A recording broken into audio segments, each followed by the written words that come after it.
Hey guys, Toby Mathis here, and today we're going to talk about 14 last minute tax deductions that you could take advantage of, or tax strategies for year-end tax planning year 2022.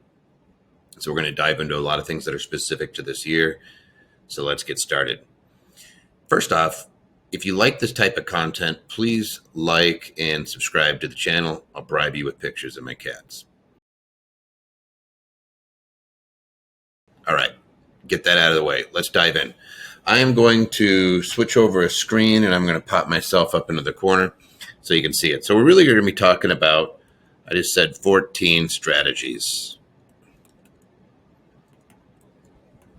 And 2022, what we saw for sure was this big meltdown in the stock market, downward pressure on the economy because the Fed's raising interest rates. We had supply chain issues. We've had a ton of cash dumped into our economy in the last 2-3 years since the COVID pandemic started. And what you saw is the devaluation of the dollar. I mean, the US dollar is strong worldwide, but we had so many government programs worldwide, but the United States for sure, we put in an extra $4 trillion. So you saw inflation go nuts. Of course it is, because you devalued the dollar. But that's aside. So we have the market down and we have to decide what we're going to do under these circumstances. And you're going to have some choices, especially this year, to make some tax maneuvers that might play themselves out and really benefit you in the long haul. So the first one we're going to look at is this good old friendly IRA conversion. And the way it works is this: if you have X number of dollars in a traditional IRA, you could convert that to a Roth and just pay the tax now and then never pay tax again on any of that money or any of the earnings on that money ever again. So you have a nice little tax-free pool of money that can come out to you and benefit you long term. So here comes all this cash that comes out is now tax free. The problem is this tax now, and it's doing the calculation. So typically, the way I explain it is the IRA, traditional IRA, and a Roth are roughly equivalent over a 30-year stretch if your tax bracket is the same and the growth rate inside the plan is the same. In other words, if I have an individual who's making $200,000 a year and they say, hey, I want to convert a $200,000 IRA, so let's just say it's $200,000, and they're going to have to do a conversion of $200,000, and that $200,000 is going to get hit in a pretty high tax bracket. If I grab my handy dandy tax schedule here, I can just kind of look at it and say, all right, what is your tax strategy? If you're single, I'll go find a single person in 2022. They're going to be in the 32% tax bracket, and a bunch of that money is going to be at 32 or 35%. No bueno, right? In order to make that make sense, you're going to have a lot of years of growth to justify getting that money out, because it will be avoiding tax. If we did that conversion, we would pay that 32, 35% tax on this. So what would that be? That's going to be a tax hit of, what would that be? About 64,000 plus. Ouch. So you're going to end up with $136,000 left, and it's going to grow, and then it won't pay tax. So you have no tax going out. You're going to have a long time to make up this $64,000, right? That's most of the time I'm looking at people that are in that situation. I'm like, do not convert. What are you talking about? You're crazy. But what if, just for the sake of argument, this $200,000 drops, and let's say it dropped 25% during 2022. And now we're looking at it going, it's $150,000. And we'll pay tax on that, again, at our 32%. What does that do to the tax thing? I got to get my little handy dandy calculator out here. 150 times 0.32, that's just the federal tax. Now you're looking at 48,000 tax hit. Oof, still pretty high. Still making me not really like it, but it's a lot better than before. And knowing that that's probably going to pop back up. So again, hey, if all things being equal, if my tax bracket's the same, maybe I consider doing that. Maybe this would be the year that you do it. This would be the one time as you get a little bit of a reprieve because it's been hit so hard. But we don't know what our tax bracket is when it comes out. If your tax bracket's the same 32%, it takes about 30 years to make that make sense. In other words, it takes about that long to make up this big tax hit right here. It takes about 30 years. Now, if the tax rate goes down and when you retire, you think you're going to be less than 32%, it does not make sense. That just, again, for me, it rarely makes sense on a Roth conversion if somebody's in a higher tax bracket. It just doesn't. But if this particular year you're looking at it saying, I've gotten slammed down so hard and I know I'm bouncing back, maybe it's something that's attractive to you. Where it does make sense is when your tax bracket's going to go up. So let's say that you didn't make $200,000 a year. 2022 was a bummer. Same situation. Let's say I still have 200,000 sitting in there, but I really didn't make much money this year. I had a bad year. Maybe I made, let's just say I made 35,000, and I know that I have a standard deduction of 12,950. So I really don't have that much taxable income. Maybe I have maybe 22,000 and some odd change, 22,000 K. Then I look at it and say, hey, a lot of that money is going to be flowing. Again, take my little tax chart out. I'm still single, still 2022. And maybe a lot of that money is going to fall into the 12% and the 22% tax bracket. Yeah, I'm not even going to be, maybe some of it's in the 24%. Looks like a little bit's going to be in the 24. And then I might start to sneak into the 32. But my total overall tax, let's just say it's right around the 22% range. Now, maybe I look at that. Maybe I say, you know what, maybe now's the time to take that hit. 22% tax on 200,000. What would that get me? It's about $44,000. A little bit more palatable, especially if your stock account's been pushed down. So what does that get us to? What is that? 156 or something like that. So not as bad. There I might take it, especially if I think that when I retire, my tax bracket's going to be higher than that 22%. But where it absolutely starts to make sense is if you're at that zero and I'm not making any money. Maybe I don't have $200,000 to convert. Maybe it's, again, let's use real numbers of real people. Let's say that I have $25,000. It was at the beginning of the year closer to 32,000, and I'm in a low tax bracket. I'm in the 12, I'm in the 22%, and I can convert this and pay very little tax. Let's say that I'd converted 25,000 at 22%. I'd pay $5,500 in tax, so I'm going to have $19,500, and I know that I'm bringing that up. I know that when I retire, A, I'm going to be in a higher tax bracket, but B, I know I'm going to have a lot of growth. Then I'm looking at that saying, all right, yeah, that might make sense, especially if you're low income, you had a bad year, and we had the compounding interest or the compounding situation of the stock market pushing down. So it's worth looking at your IRA conversions under those circumstances. Otherwise, I'm not a fan. It tends to get a lot more fanfare. Other strategies that you have to use. You got to make sure that you are paying out your salary and bonuses out of your S corp or out of your business. If you want to do and you want to move it from the business, here's the business, and I want to move it to me. Here's me. I need to do that by 12/31. If I want to use that salary and maybe defer it into a 401k plan, I can do it. I think it's $20,500. If you have gray hair, you get a makeup provision of the $6,500. So I could actually start putting in, $27,000.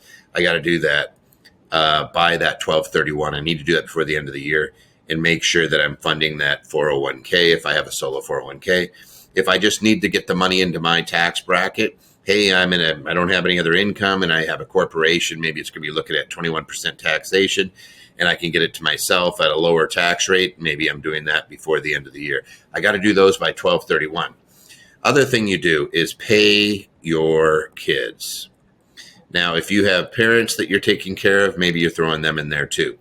And what that means is my tax bracket, let's say that I'm in the 37% bracket, and I can shift that if I have a business or if I'm an investor to somebody else's. And let's say that you have your kids and they're in a lot of that money, the first $12,950 equals zero. Maybe I'm trying to shift it over to them. Hey, 3 kids, I'm paying them each whatever they're able to do. Like, you have to have substance behind it, but maybe they're doing your tech, maybe you're a real estate investor, maybe you have a small business, and you're just trying to get the money to go over to those kids and get them paid instead of you paying for things like their tuition, paying for all their new clothes, paying for all their entertainment, paying for their car, whatever. Let the kids pay it, but shift that income out of your bracket. What does the math look like? Let's say that I'm paying $10,000 of college tuition to one of my kids. It looks like this. In order for me to have $10,000 left over, I have to pay tax. I have to earn X. And if I'm paying tax at 37%, in order for that to equal $10,000, again, I should probably use simpler math. Let's say I'm in the state of California and I'm paying 50%. Then I need to make $15,000 so that I have $10,000 left over. I'm going to pay $5,000 in taxes before I even get whatever's left over. As opposed to if it's a kid and they're in the 0% tax bracket, in order to make $10,000 to spend, they need to make $10,000. They pay zero tax because they're at 0%. And they're underneath, even if they're your dependent, if they're underneath that standard deduction, they don't pay any tax on it, period. If you are an investor in a partnership or you're a sole proprietor, you could pay them directly. You don't have to do really anything. You don't have any withholding. There's no FICA if it's family. And you could go ahead and pay them that. And that's what you should be doing before. Again, the magic number is 12/31. Make sure that you're making those payments to them and getting that money out of your tax bracket. That's another tax strategy. Make sure, I mentioned it, but you got to make sure that you're doing your 401k employee contributions by 12/31.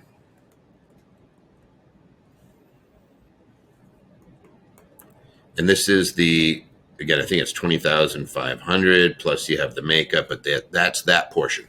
The employer side,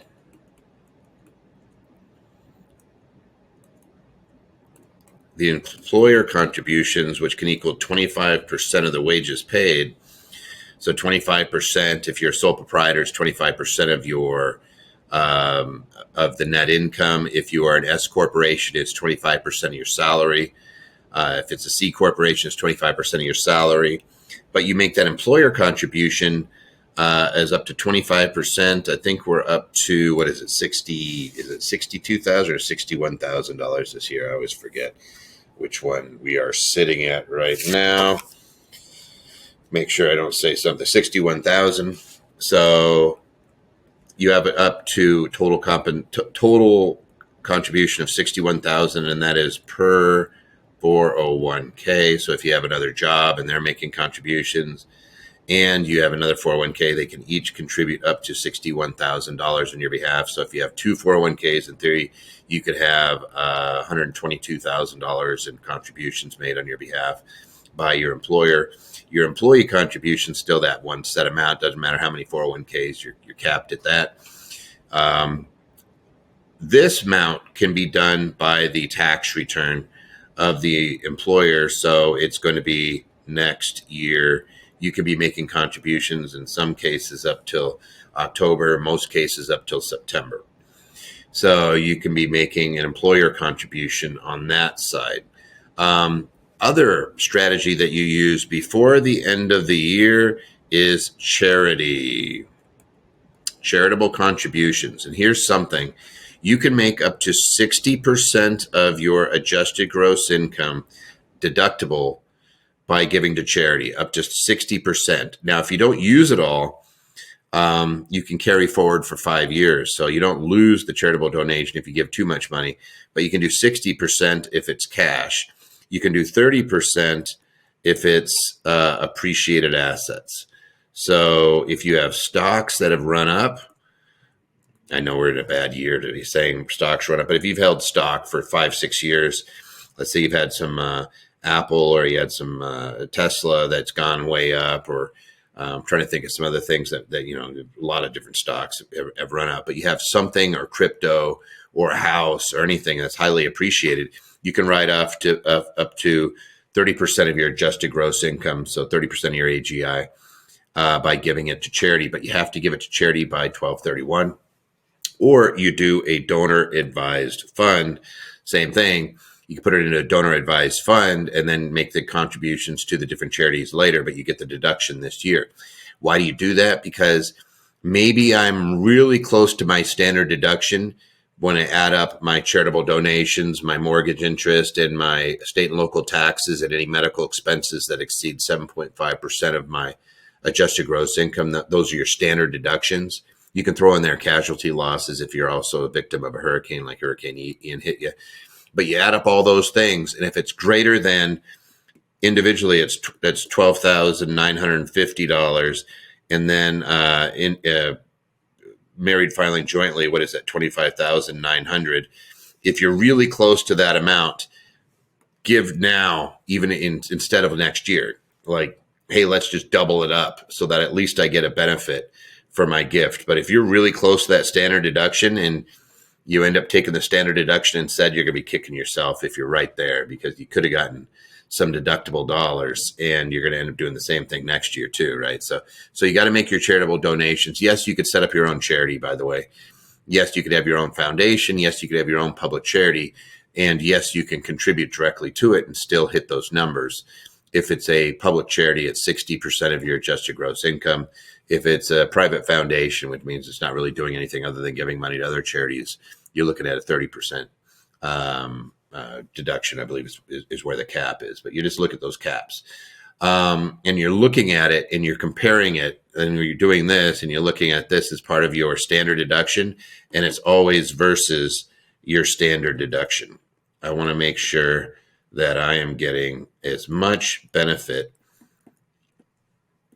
for my contributions and the things that I'm paying for, whether it be medical, again, mortgage interest deduction, your charitable donation, and your state and local taxes, which have their own individual cap at $10,000. You add all those things up, and you're seeing whether you're going to exceed that standard deduction. If you're kissing it, if you're right there, like you're single and you're right at $13,000, make some more. Make your next year donations right now. And if you don't want to give it directly to the charity, do a donor advised fund and throw it in there. Lots of information on those online. You can get information on those. Other thing, you make sure that you do your RMDs by the end of the year. If this is your first year, you are already due. But if you're over 72, 72, it used to be 70 and a half, and now it's 72. You look and say your RMDs have to be distributed by 12/31. So this is if you are a retiree and you're required to take these minimum distributions from an IRA, a 401k, a 403b. Things to know about RMDs, by the way, is you aggregate them. So all of your IRAs, you look at those and you figure out the RMD on each one separately, and it has to come from that account. 401k, same thing. It's RMD per account. 403bs, you aggregate those and you go and you figure out what your RMD is for all of those lumped, but you don't get to add all these and just take the money out of the IRA, for example. No, you have to look at the type of account. And then when you have an IRA, the IRA can make a direct charitable donation where you don't have to recognize the RMD as taxable. It goes straight into the charity, and it's a direct contribution that has to come from the custodian, and you can do that up to $100,000. So if you don't want to worry about the 60% AGI, this or the standard deduction or any of that, you can make a charitable donation of your RMD directly into the charity up to $100,000. You cannot do that out of a 401k or a 403b. So what you would do is you'd roll your 401k into the IRA if you needed to do that, but you do that by 12/31. You need to make sure that you're getting those things accomplished before the end of the year. Fun stuff, right? So we've knocked out a few of them. So the RMDs, the charity. Now we're going to look at something called gain harvesting. Gain harvesting is fun. This is capital assets. So, gosh, my writing sucks. Harvesting. There we go. So you have different types of capital asset. You have stocks, you have real estate, and you have crypto. All those create something called capital gain or loss. If it's gain, you can offset gain by capital losses. So capital gain can be offset by capital loss. You're capped at how much capital loss you can use on other types of income. You can use up to $3,000 a year. So there's this $3,000 a year limit on other income that you have to be aware of. So if I have a whole bunch of capital losses, like hey, this market went down and I sold some stock, and let's just say I have capital loss, let's say it's $20,000. I'm like, oh man, I took a hit. My broker dumped a bunch of my stock. What do I do now? If you have like a $20,000 capital loss, I'm looking at anything here that might have some gains in it. So, real estate takes too long to sell. So I'm looking at my crypto and my stocks, but maybe I have some unrealized gain. And you know what I'm going to do? I'm going to sell and buy it back. Why would I do that? Because it's going to reset my basis. It's going to be tax-free. I'm going to use up some of my capital loss right away, and I'm going to reset my basis. So if I sell that in the future, I don't have to pay tax on it. That's what I'm going to do. I'm going to make sure that I'm using up my capital loss, especially if that's a long-term capital loss and I have some short-term gain. I'm going to make sure I'm offsetting that because short-term gain normally goes in at your ordinary income bracket, which can be up to 37%. I can offset it with this happy dandy capital loss. What if I have crypto? What if I have, here, I'll give you a scenario that's probably more likely. Let's say that you have a bunch of capital gains. You sold stocks because the market was tanking, and you have capital gains of $20,000. But then you have crypto that you're sitting on that has unrealized loss of $20,000. What do you do? Question.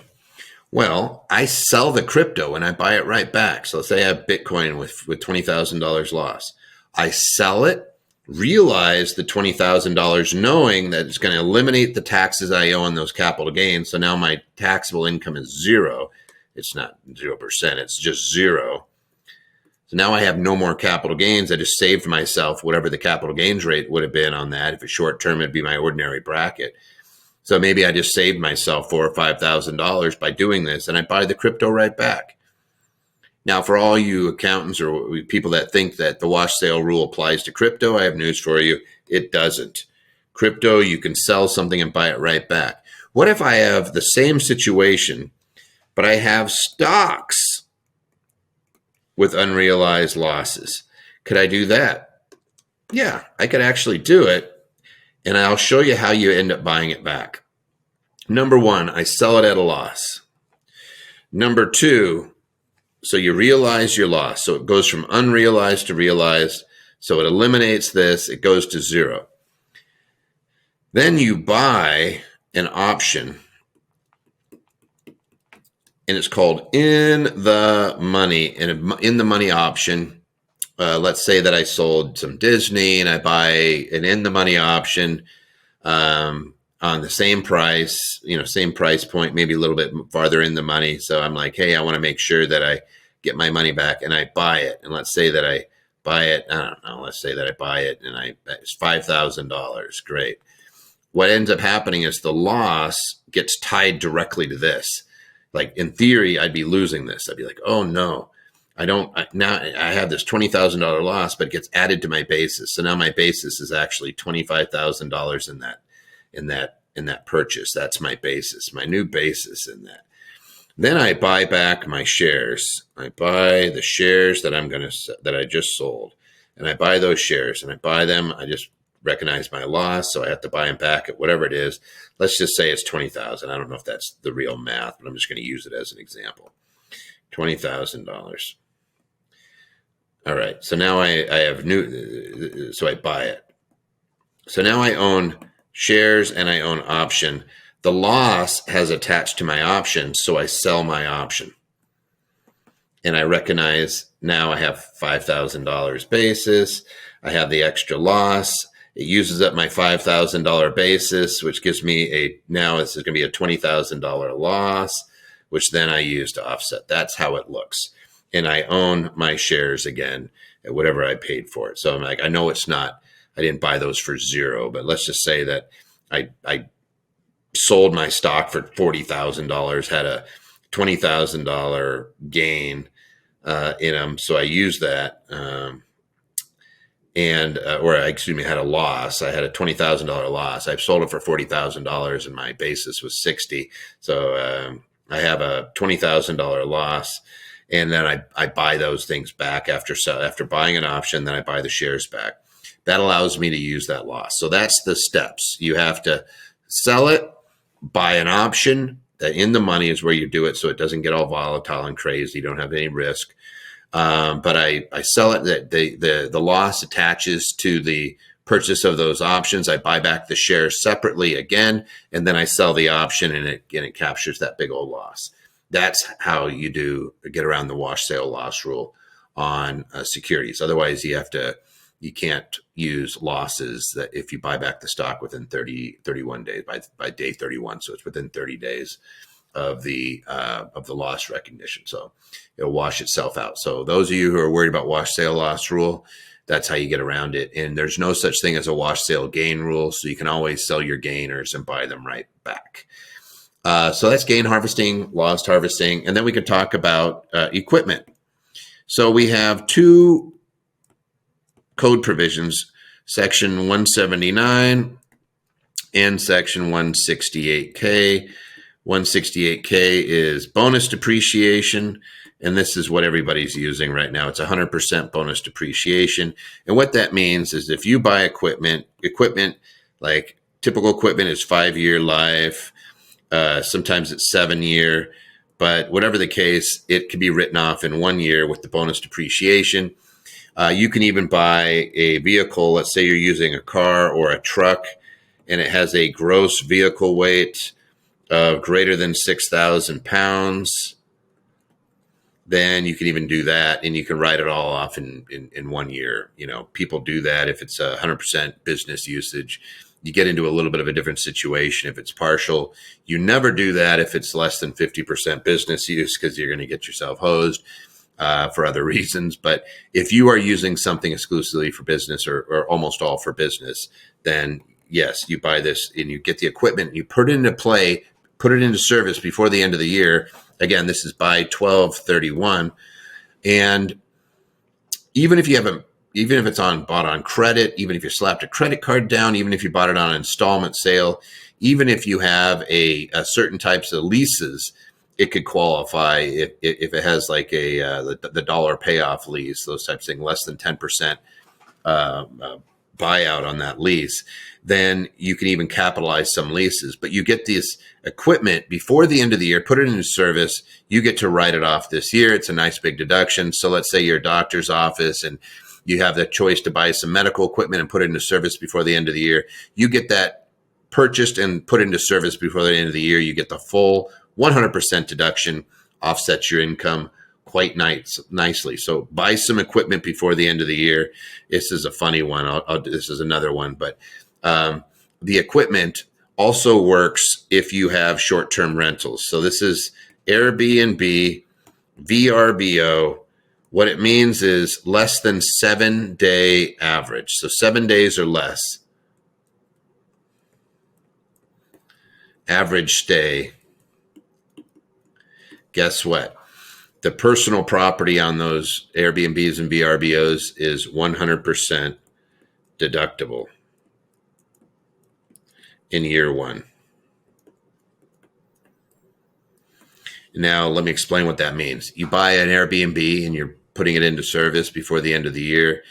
The carpeting, the cabinets, if you planted trees and shrubs and flowers, and you put in a driveway and you put in a fence, all of those things are personal property. You have to do something called a cost segregation, where you break it away from the structure of the building. But generally speaking, you can write off about 20% of a purchase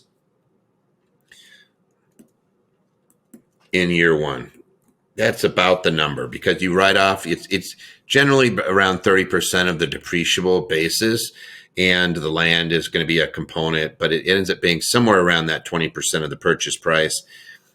Being technical, let's just call it, 25% of the depreciable basis is really it's going to be closer to 30, and I've seen higher to closer to 40, depending on the type of property. But the depreciable basis, which is not the land. So you buy a property for 500 grand and the land is worth 100 of it. It's 20% on your assessment. Then 80% is the depreciable basis. That's 80% is the structure that's on there. And then you break out the components that are not part of the structure that are removable, like carpeting and laminate and cabinets and specialty electric, and you look at the stuff that you did out in the yard and all that fun stuff, and it's personal property. You can write that off in year one too.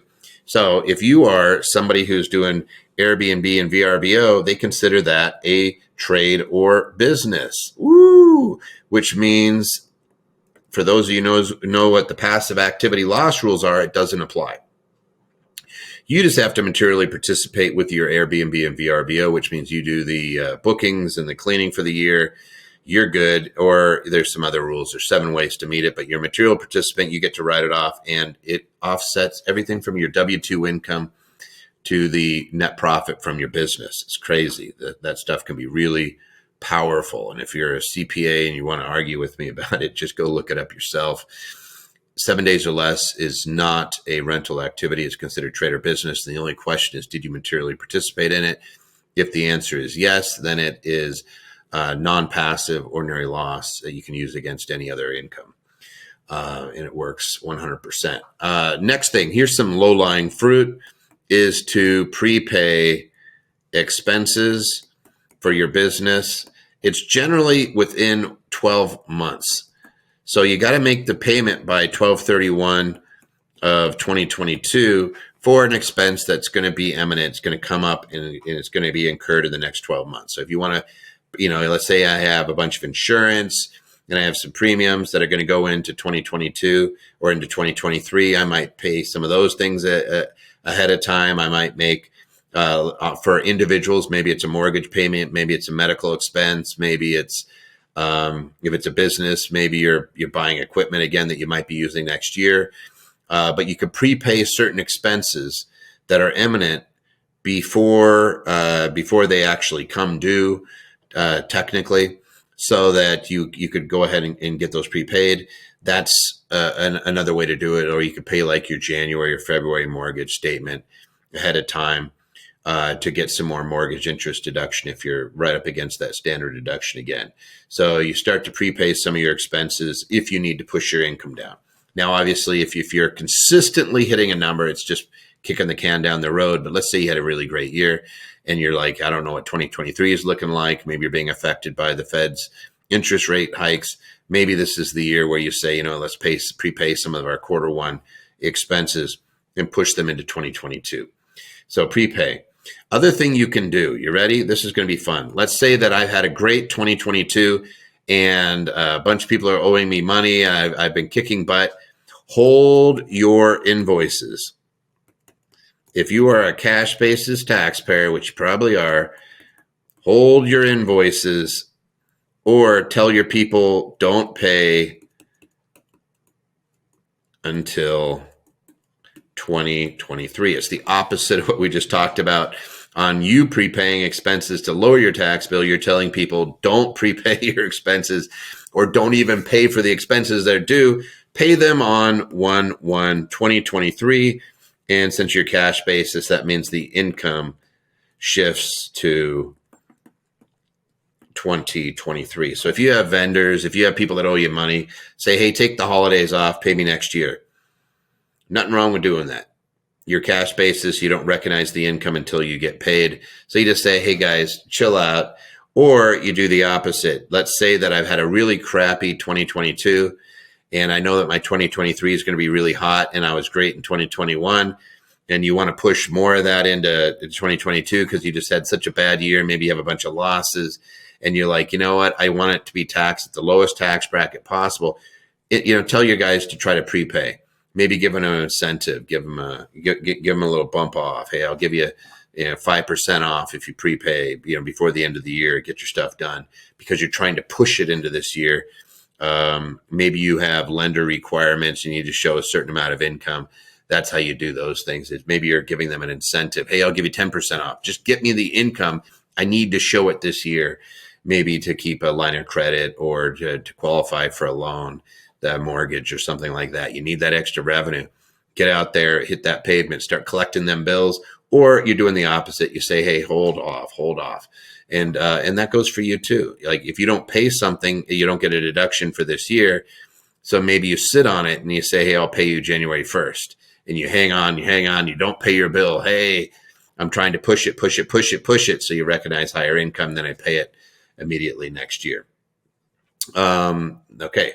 Last thing, or a couple last things is write off bad debt. If you have bad debt that you've been trying to collect and you don't think it's going to be collectible, maybe this is the year that you write it off in 2022, but you actually have to do that in this tax year. You need to relinquish it, and you're probably going to be sending them a 1099. I think it's a 1099-C cancellation of debt, and you're going to write that off. But you had to have made the loan. It had to have been money that you paid tax on and that you lent out. If you do those things, you can take that loss and you can recognize it in 2022. Sometimes you have to do that. Same thing if you have like a 1244 stock loss and you have a big loss in something else and you just know that your company, it's never going to recover from it. This is the year that you liquidate it. You cancel out the company, you file a final return, but you do that in 2022 because if you have 1244 stock loss, it's ordinary loss.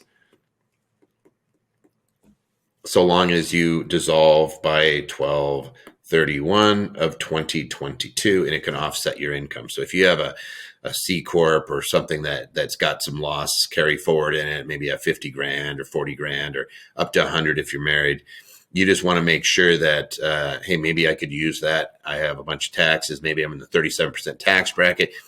Let's take that now. At least I'm getting some tax relief from it. But maybe that's what you're doing. Pay your reimbursements. This is if you have an accountable plan and you're doing a home office, you're doing an administrative office in the home reimbursement. Do your reimbursements for your cell phone, for utilities, home office. This is different than a sole proprietorship. This is a reimburse from an S or a C Corp or an LLC taxed as an S or a C Corp. But you're reimbursing expenses. Pay reimbursements by 12/31 if you want to deduct it in 2022. So if you have a business like you're an S Corp and you're a 12/31 year end, you got to pay those reimbursements. If you want to deduct them before the end of the year, you got to make sure you're doing that. So your home office, your 280A, which is you're having your meetings in your house. Again, this is for S Corps, C Corps, LLCs taxed as S or C Corp, because you have to be an employee of the organization to this is called an accountable plan. You got to make sure that you're getting reimbursed for all those things. Make sure that you're doing that. Last one, last but not least, is you have these HSAs. HSAs are absolutely fantastic. The HSAs, you want to make sure that you are also making those contributions. I think they're 3,600-ish. I forget the exact number. Maybe I have that sitting here on my handy dandy chart. Let me see if I have my HSA. I don't sit there. I don't think I have it sitting here in front of me. But you're making that's a health savings account. And if you have a high deductible plan for your